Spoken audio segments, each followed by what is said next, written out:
A'udzubillahi minasyaitonirrajim. Bismillahirrahmanirrahim.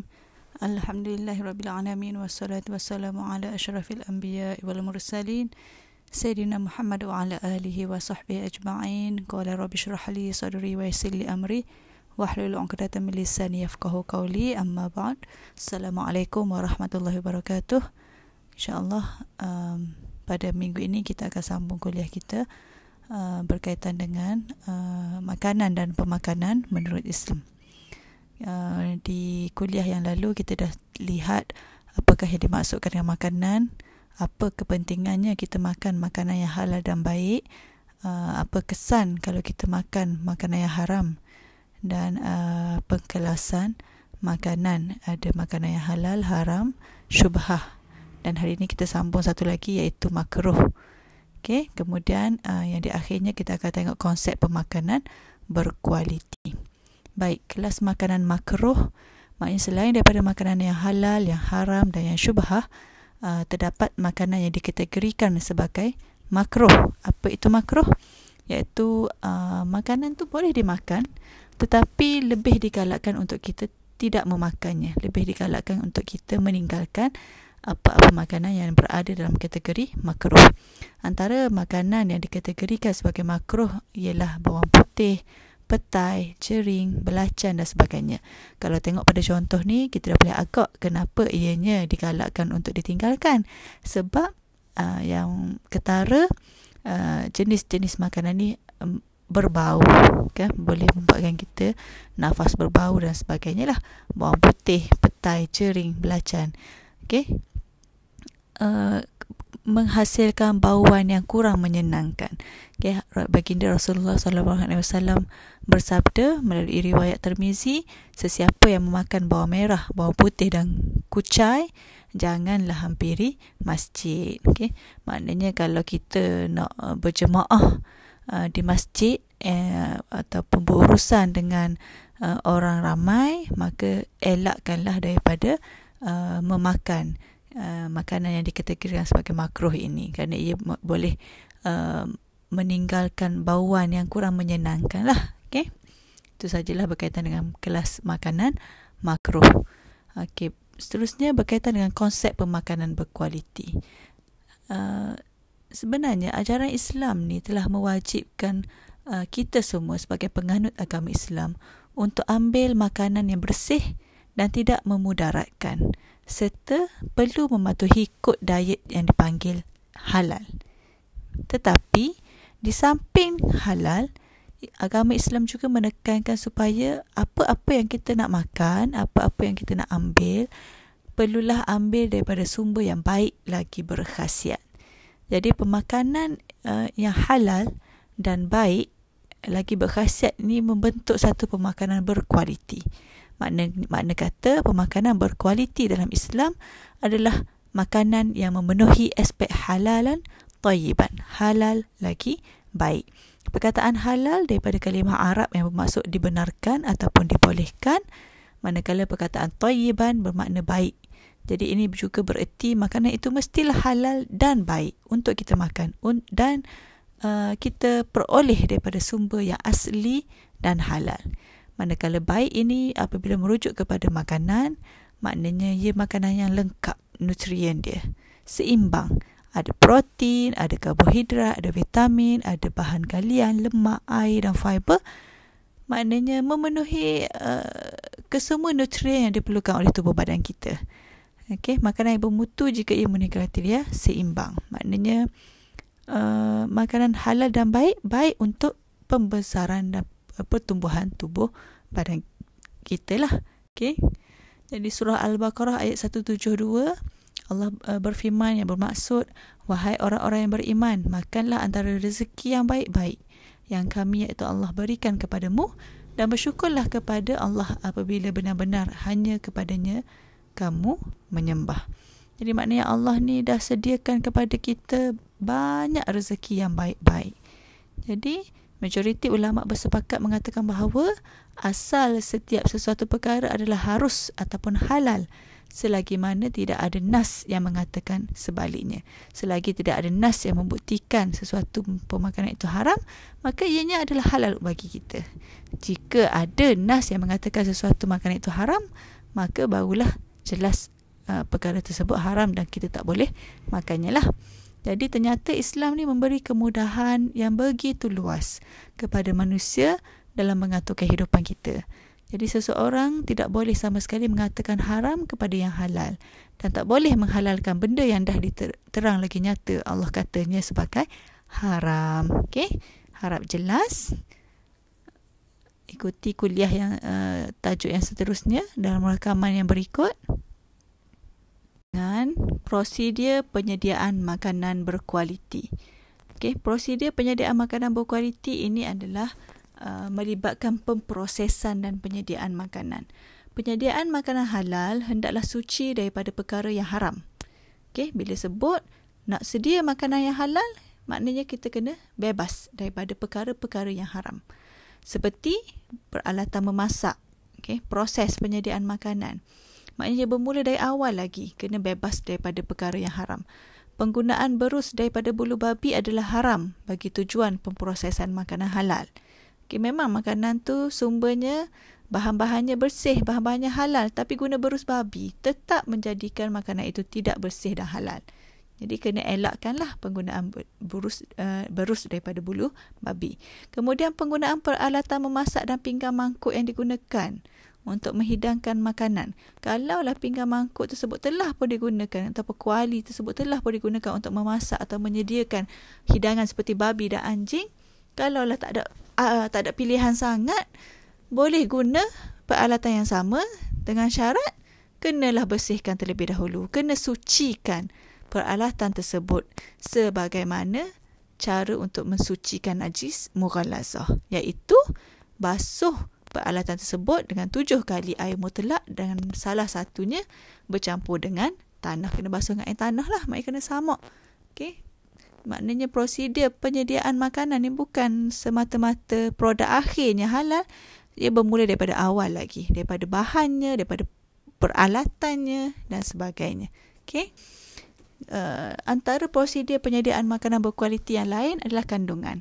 Bahan mentah, bahan terproses ataupun bahan tambah, hendaklah bahan-bahan tersebut halal. Dan kalau sesebuah restoran tersebut telah pun mempunyai persejilan halal, maka bahan-bahan mentah ataupun bahan terproses dan bahan tambah tersebut perlulah sama seperti mana yang telah dinyatakan dalam borang permohonan sijil pengesahan halal. Tak bolehlah di borang tulis ambil daripada supplier A, tapi hakikatnya guna bercampur aduk. Ada daripada supplier A, ada juga ambil daripada supplier B, C, D. Maka itu telah pun melanggar prosedur penyediaan makanan halal dan berkualiti. Okay. Yang kedua, peralatan. Macam yang telah dibincangkan tadi, peralatan mestilah bebas daripada najis mengikut hukum syarak. Okay. Tak bolehlah kalaulah tak ada peralatan lain dah, memang yang tu je ada, terpaksa, tu macam teruk sangatlah. Tapi kalaulah situasi itu berlaku, maka perlulah mensucikan dulu peralatan yang telah digunakan setiap kali. Okay.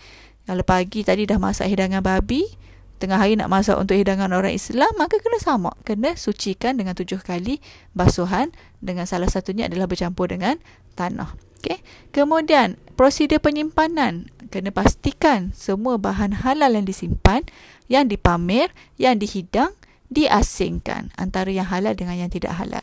Okay. Kalau perlukan simpan dalam tempat sejuk beku, asingkan peti ni dengan peti yang satu lagi. Bukannya peti yang sama tapi sebelah kiri, sebelah kanan, sebelah atas, sebelah bawah. Tidak bolehlah. Dia tidak boleh, dia kena asingkan. Okey. Pemprosesan. Semua makanan yang telah diproses adalah halal sekiranya ramuannya halal dan pemprosesannya adalah bersih daripada najis. Okey. Maknanya kena pastikan pemprosesan makanan tersebut bukan sahaja waktu proses, bukan sahaja produk akhir, bukan saja ramuannya, maknanya merangkumi keseluruhannya. Semua makanan yang telah diproses adalah halal. Ramuannya kena halal dan prosedur pemprosesannya kena bebas daripada najis, kena bersih. Okay? Kemudian dari aspek kebersihan, banyak perkara lah kalau berkaitan dengan kebersihan. Yang pertama, premis mesti bersih. Kedua, pekerja mesti bersih. Ketiga, peralatan yang digunakan mesti bersih. Okey, tandas dan bilik air pun mesti bersih. Premis mestilah sentiasa bersih dan bebas dari gejala-gejala yang boleh membawa kemudaratan. Contohnya, sampah dibungkus dengan elok, ada sotong sampah, okey, disapu lantai, dimop dan sebagainya, tidak dibiarkan dalam keadaan basah.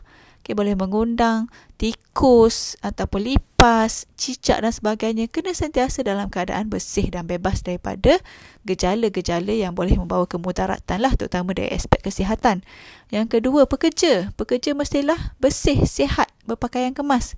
Rambut kena pendek. Okay, kalau tak pendek, ikat, pakai tudung, pakai cap. Kuku kena pendek, bersih. Okay. Kalau tak berapa sihat tu kena pakai mask dan sebagainya. Tapi yang penting kena sihat lah. Okay, ambil cucuk dah orang panggil. Ambil suntikan bagi siapa yang terlibat dalam penyediaan makanan. Okay. Kemudian peralatan yang digunakan hendaklah dibasuh dan dicuci seberapa kerap yang boleh lah untuk menjamin kesihatan, kebersihan. Okay, boleh basuh dengan air panas yang mendidih. Kita boleh sanitize dan sebagainya lah. Dan cara membasuh adalah dengan menjirus dengan air bersih yang sentiasa mengalir. Bukannya celup dalam air yang bertakung, dalam besen-besen yang mengandungi air bertakung. Itu cara yang tidak betul dan salah dan tidak bersih. Cara basuh adalah dengan menjirus dengan air bersih yang sentiasa mengalir. Kadang tu kalau kita pergi ke restoran, rajin-rajinlah jenguk kat belakang. Dia basuh pinggan sudu dengan macam mana? Ada pernah saya ternampak dia basuh pinggan sudu ni dengan cara celup-celup je dalam besen. Satu besen berisi air sabun, dia celup. Kemudian dia bilas dalam besen, satu besen lagi yang ada air, yang kononnya air bersih. Tapi sebenarnya celup sahaja. Kemudian siap. Lepas tu lap, hidang balik untuk pelanggan. Itu adalah cara yang tidak bersih sebenarnya. Okay? Kemudian tandas dan bilik air mestilah dibersihkan dari semasa ke semasa. Sebab apa kaitan tandas dengan prosedur pemakanan? Kalaulah tukang masak tu tengah memasak, tiba-tiba rasa nak ke tandas, kalau tandas tu kotor, tidak ke ianya memberi kesan kepada penghasilan makanan yang berkualiti, penyediaan makanan berkualiti. Jadi tandas dan bilik air mestilah dibersihkan dari semasa ke semasa juga. Okey, harap jelas tentang prosedur penyediaan makanan berkualiti.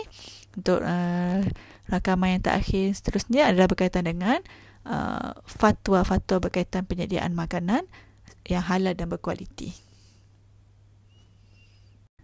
Ciri-ciri makanan berkualiti. Okay, daripada apa yang telah kita bincangkan tadi berkenaan dengan prosedur penyediaan makanan berkualiti, maka dapat sebenarnya kita dah terus boleh extract, okay, kita dah boleh teka apa benda ciri-ciri makanan berkualiti ni. Yang pertama, halal serta bersih. Halal, bersih dari segi rupa, bau dan zat dia sendiri. Okay. Yang kedua, hasil sembelihan yang sah. Maknanya disembelih oleh orang Islam dengan menyebut kalimah Allah lah. Okay. Kemudian makanan segar dan baharu. Bukannya makanan yang lama, makanan yang telah diawet dan sebagainya. Itu adalah makanan yang berkualiti. Kalau fast food tu memang tahu dah, ia bukannya makanan segar dan baharu. Ia adalah processed food lah. Okay. Yang keempat, berkhasiat untuk jasmani dan rohani. Bukan sahaja untuk jasmani, tapi juga untuk rohani. Makanan yang sihat, yang bersih, yang halal akan membentuk darah daging kita. Okay.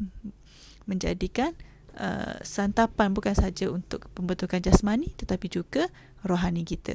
Yang kelima, makanan asli, kurang dicampur perasa, pengawet dan pewarna. Maknanya kalau makan buah, kalau nak minum jus, proses sendiri buah-buahan tersebut, blend sendiri jadikan jus. Okey, maknanya kuranglah sikit dicampur dengan perasa, pewarna, pengawet dan sebagainya. Kebanyakannya makanan kita kena makan makanan yang asli, barulah ianya makanan yang berkualiti. Yang keenam, kena sesuai lah dengan diri. Kalau usia bayi, apa makanan yang sesuai untuk bayi. Kalau kanak-kanak, apa makanan yang sesuai dengan kanak-kanak.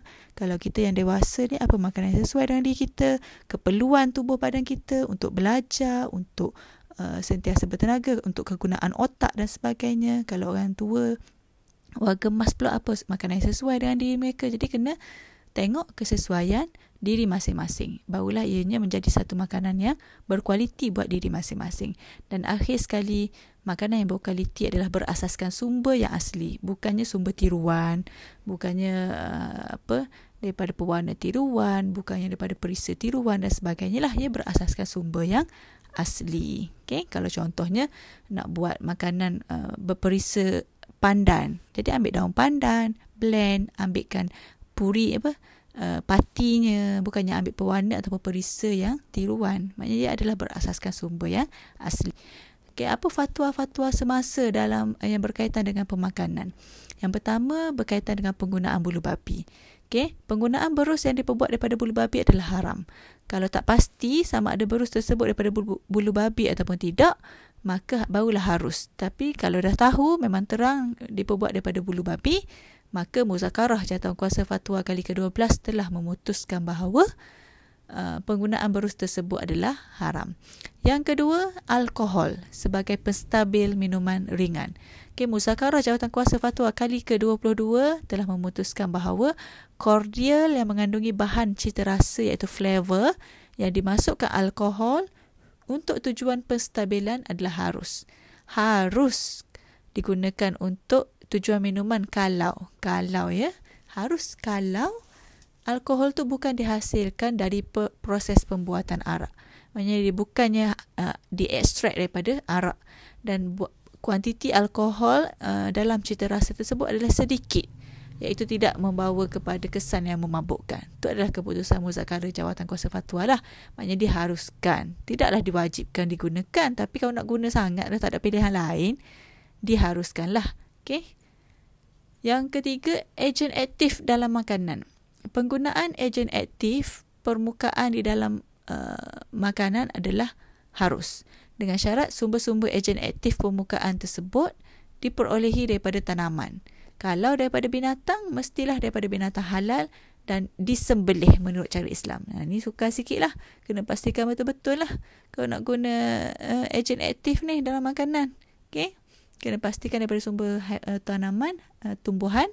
Kalau nak guna juga yang daripada sumber haiwan, kena pastikan haiwan tersebut haiwan yang halal. Dan disembelih menurut cara Islam. Dan yang keempat, hukum bahan pewarna dalam Islam. Okay? Muzakarah Fatwa Jawatankuasa Fatwa kali ke-37 bersetuju dan meluluskan penggunaan pewarna dalam makanan berasaskan kepada ukuran piawaian yang telah ditetapkan, iaitu tidak melebihi 0.006%. Peratusan yang sangat kecil lah kalau nak guna bahan pewarna dalam makanan. Okay? Dan sebagai kesimpulannya, makanan dan amalan pengambilan diet seimbang merupakan faktor penting bagi menjamin kesihatan fizikal kita, mental kita, rohani kita, dan akhirnya ia akan memberi kesan kepada hubungan kita dengan Allah, hubungan kita sesama manusia, dan juga hubungan kita dengan makhluk lain. Jadi untuk kesinambungan kegemilangan ilmuwan Islam terdahulu, kita sebagai umat Islam generasi masa kini kena contohi, kena amalkan, kena tambah baik amalan dan gaya pemakanan yang berlunaskan sunnah seperti yang telah diajarkan oleh baginda Rasulullah SAW lah, bagi melahirkan masyarakat yang cemerlang, bukan sahaja jasmani tapi juga intelek dan juga spiritual. Okay? Harap semua jelas dengan kuliah pada minggu ini. InsyaAllah ada sedikit tugasan untuk kamu semua. Saya akan kongsikan dalam grup Telegram nanti. Okay? Wallahualam. Assalamualaikum warahmatullahi wabarakatuh.